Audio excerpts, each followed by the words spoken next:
etortzeagatik eta batez ere gaur eskerrak eman nahi dizkiet Txokoaldeko eta baita ere Urdaiagako bizilagunei agerraldi honetara etortzeagatik. Guretzat garrantzitsua da udala eta auzotarrak eta herritarrak eskutik aritzea are dimentsio eta tamaina honetako azpiegitura batez ari garela kontutan hartuta.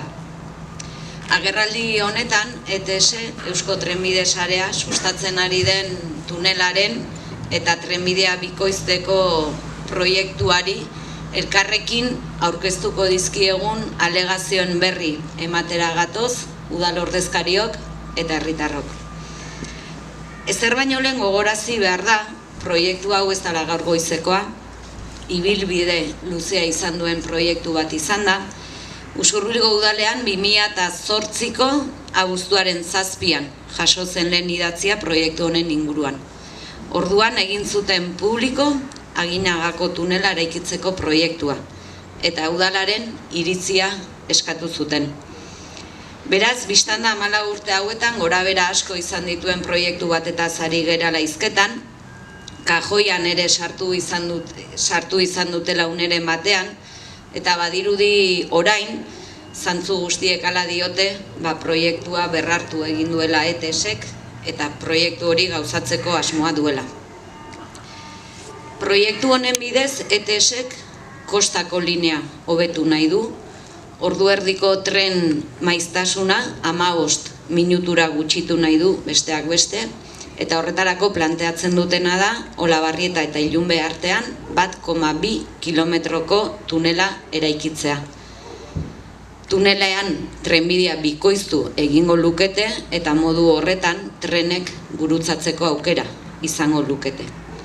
30 milioi inguruko inbertsioa bat da, eta horrek 3 urte inguru irautea aurre ikusten da. Eta esan behar da proiektuaren asmo eta helburuekin bat egiten dugula, egungo tren azpiegitura eta zerbitzua hobetzea dakarrelako, eta horrek ere ekarri beharko lukelako behintzat garraio publikoaren erabilera areagotzea, baina horretan alde egoteak ez du esan nahi, gaur egun proiektua eta obra bera planteatu den bezala ados gaudenik, eta horregatik alegazio ugari aurkeztu ditugu. Eta esan behar da alegazio hauek, ez dela lehen aldia udalak aurkezten dituela, alegazio hauek aurkeztu izan ditugu bai idatziz, eta baita ere ETSeko arduradun politiko, tekniko eta juridikoekin ere bilduta izan gera behin baino gehiagotan, baina gure eskakizunak ez dituzte aintzat hartu. Ez orain arte bederen eta guretzat bada etsigarria. Udal bezala ulertzen dugu edozein proiektuk udalerriari eta herritarrei nola eragingo dien baloratzea oso garrantzitsua dela, eta horregatik kasu honetan Txokoaldera jo genuen proiektu honen berri ematera, eta proiektu honen jirabueltan udalak prestatzen ari zen alegazioen berri ematera. Eta auzotarrek bat egin dute gure ikuspegiarekin, udalaren ikuspegiarekin, eta inzuzen horiek aurkeztera gatoz gaur esan dugun bezala. Atxaldeon, danoi, eta eskarrik asko, bertatik. Txokalde auzoko bizilagunen izenian, agurtzanek esan duen bezala, esan behar dut, bat egiten deula udala planteatutako alegazioakin, eta beraz, auzotarron elkarte Txokoargiren izenian, alegazio bat prestatu duguk ere eta sinadurak bildu. Jakin badakigu horrelako obra batek eragina izango duela auzoaren eguneroko bizitzan, baina gure ekarpenak aintzat hartzeko eskatu nahi diogu ETS-eri, Txokaldek merezi du eta. Eta zeintzuk dira bada alegazio horiek? Ez dira gutxi eta saiatuko gara banan-banan aletzen eta alik eta hoben esplikatzen. Eta esan berdet ezer baino lehen alegazioak baino hobekuntzak direla. Hobekuntzak obraren inpaktuak gutxitzeko asmoz egin bai ditugu.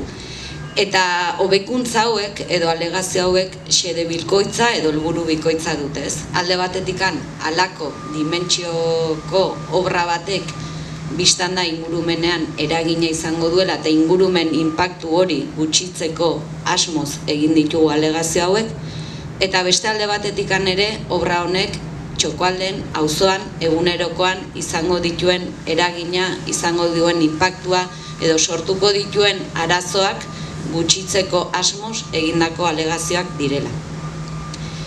Bat, Txokoaldeko sarrera irterak, eta esan behar dugu bereziki kezkatzen gaituen alderdia dela. Guztiok dakigu Txokoaldeko N654 errepidetik Txokoalderako sarrera irterak zein kaskarrak diren. Hain zuzen ere horregatik Usurbilgo udala urteak daramatza sarrera irtera horiek hobetzeko eskatuz, bai eta alternatiba ezberdinak mahai gainean jartzen ere. Eta tamalez, orain arte entzungor egin zaigu. Eta gogorazi nahi dut, udalak bere garaian Araba, Bizkaia eta Gipuzkoako errepide mapari edo planari egindako alegazioi esker, gaur egun plan horretan jasotzen dela eta aurreikusten dela gasolinera inguru horretan errotonda bat egitea, ulertzen dugulako errotonda horrek nabarmen hobetuko lukela sarrera irteeren egoera eta baita ere oinezkoen segurtasuna. Ezin bai dugu ahaztu hor gaur egun Txokoaldek duen autobus geltokia bertan dagoela.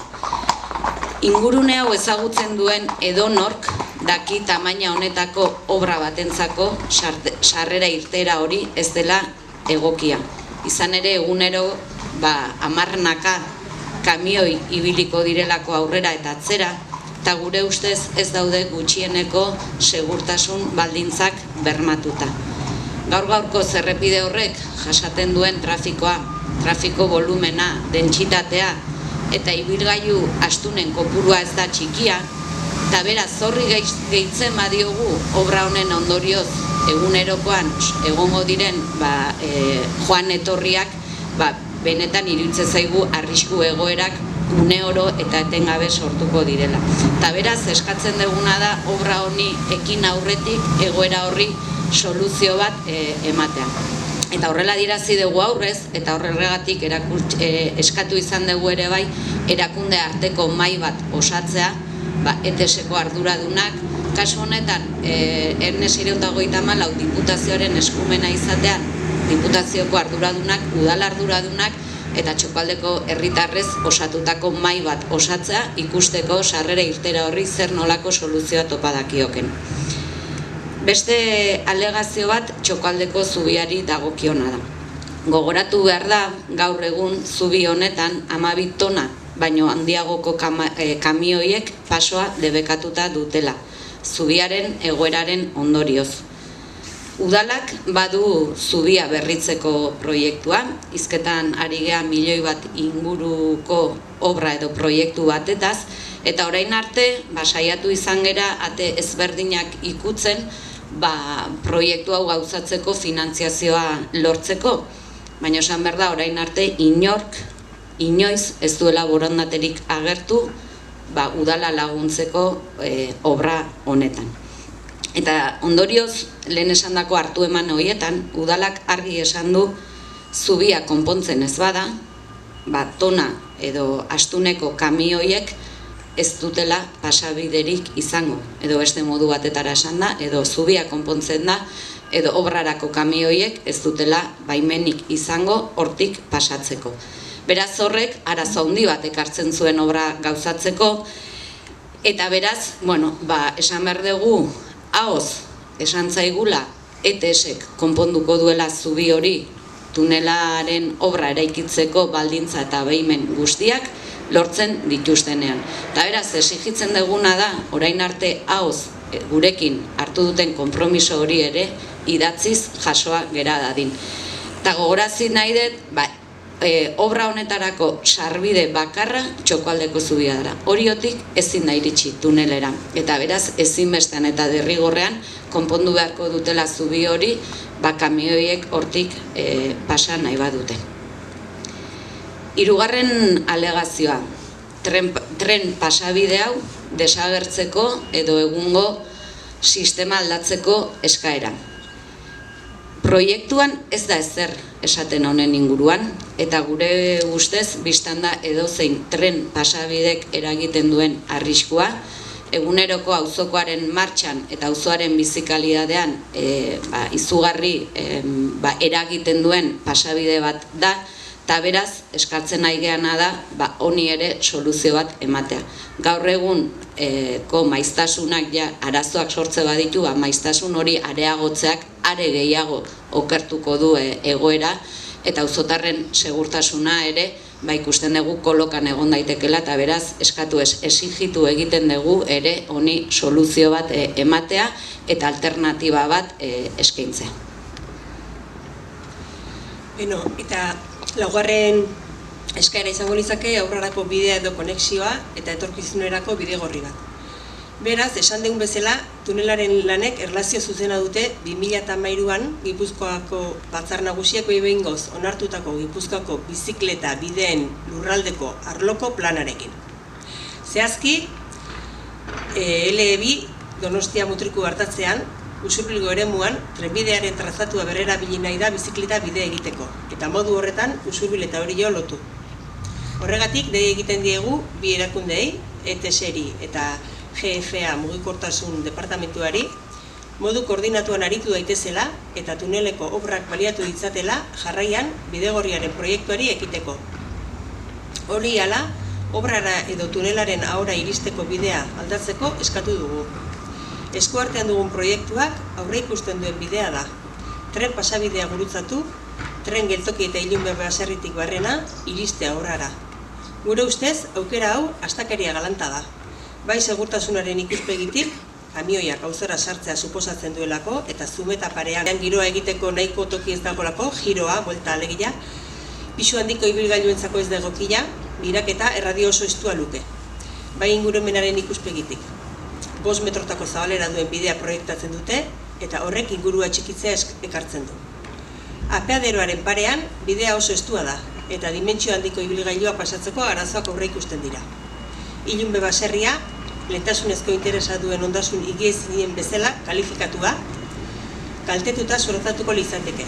Obrarako sarbidea litzatekeen bidearen zabalpena etxe atariraino iristen delako. Guardetxe parean, interes etnografikoa duten mugarriak eta natur interesa duen ariza dago. Badago aukera jasangarriago eta merkeagoa gure aburuz. Trenbidea gurutzatu aurretik eta aparkalekutik bertatik, trenbidearen paralelo eta herriberatik bide alternatiboa egitea.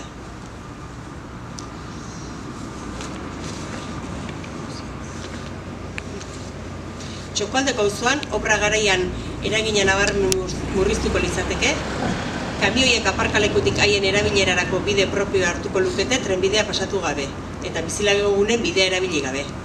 Soluzio honekin, gainera, kamioien joan etorria, Guardetxe, Irisasi eta Ilunbe baserrien paretik ez izatea ekidingo luke, eta obrak etxe horietan izango lukeen eragina murriztu, are, kontuan izan da, hainbat lan gauez ere egitea aurre ikusten dela.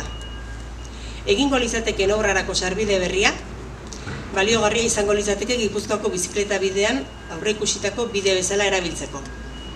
Modu horretan, Usurbilen, Santueneatik, Olabarri eta Arainoko bidegorria lotu ahal izango litzateke. Beraz, obrarako egingo beharko litzateken bideak, bidegorri izaten bukatu beharko luke obraren amaieran. Egungo Guardetxe, Ilunbe, Txokoalde landa bideak bere izaera mantenduko luke. ETS-eren trenbidearen segurtasuna hobetuko litzateke. Soluzio honekin, tren gaineko egungo bi pasagune ezabatuko liratekelako. Obrarako proposatutako bidea eginda, trenbidea eta Oria ibaiaren arteko lursailetarako sarbideak ez luke trenbidea zeharkatuko. Beraz, egun trenaren trazatuan dauden bi trenbide pasagune kenduko lirateke, eta obrako bidetik sarbide egokiagoa eta seguruagoa izango lukete lurjabeek.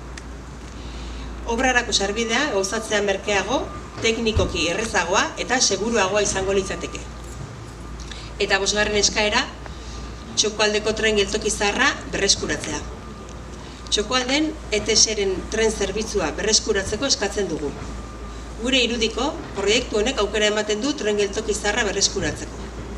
Aukera honek, Txokoalde eta Aginagako bizi baldintzak hobetzeko eta autoarekiko dagoen ezinbesteko dependentzia murrizteko ezinbesteko neurria da. Ez dugu eskatzen frekuentzia guztietan trena geratzeko, baizik eta ordu jakinetan. Txokoaldeko auzotarrek obra honekin sufrituko dutena asko da, eta gizalegezkoa ere bada, konpentsazio moduan bada ere, neurri hau hartzea txokoaldeko bizilagunen mesedetan. Eta amaitzeko, 6. alegazioa lehen esan dugu helburua badela ere ingurumen inpaktuak gutxitzea, eta zentzu horretan ingurumen eragina gutxitzeko neurriak ere proposatu ditugu. Saterako ekialdeko tunelean jarduketa zalera ahalik eta gehien mugatzeko eskatzen dugu. Eta neurri zuzentzaile moduan, hango ekosistema lehengoratzea eta kontserbazio neurriak hartzeko. Bertan, baso misto bat birlandatzeko ere eskatzen dugu eta errekastoko altzadi kantauriarra sustatzeko. Modu honetan, bertako ekosistema naturalizatu eta Natura 2000 sarearekin luken konektagarritasun ekologikoa ere hobetuko litzatekeela ulertzen dugu. Eta beste tunelean, kasu honetan mendebaldeko tunelaren eremu horretan, han dauden ezeguneak kontuan hartuz, eskatzen duguna da, ezegunen babeserako lurzoru ez urbanizagarri berezian eta interes naturalistiko handia duten eremu batean kokatzen denez, bestelako alternatiba batzuk aztertzea. Eta alternatiba horietako bat izan da, aztertzea ea trenbidea eremu horretan lurperatuta igaro daiteken. Gure aburuz, alternatiba hau kontutan hartu beharko litzateke. Eta alternatiba hori ezinezkoa balitz, eskatzen duguna da egungo zubiak ezegunean izango duen eragina ahalik eta gehien murriztea. Horia ibaia eta ezegunearen arteko konektagarritasuna hobetu ahal izateko. Mendebaldeko tunelaren sarbidean dagoen ariztia, gainera, balio ekologiko nabarmeneko ariztia da, eta inpaktu ahalik eta gehien murriztu beharko litzatekela ulertzen dugu. Are, kontuan hartuta gaur egun udalak duen araudiaren arabera, mota honetako azpiegiturarik ez litzatekelako egin behar, edo ez litzatekelako baimenduko. Beraz, hauxe, eskuartean ditugun alegazioak, esan dugun bezala alegazio hauek egungo proiektua hobetzeko asmoz egindako alegazioak dira, eta hemen, pankartak esaten duen bezala, txokoaldek merezi du, txokoalderekiko begirunea eskatzen dugu eta usurbilekiko begirunea ere.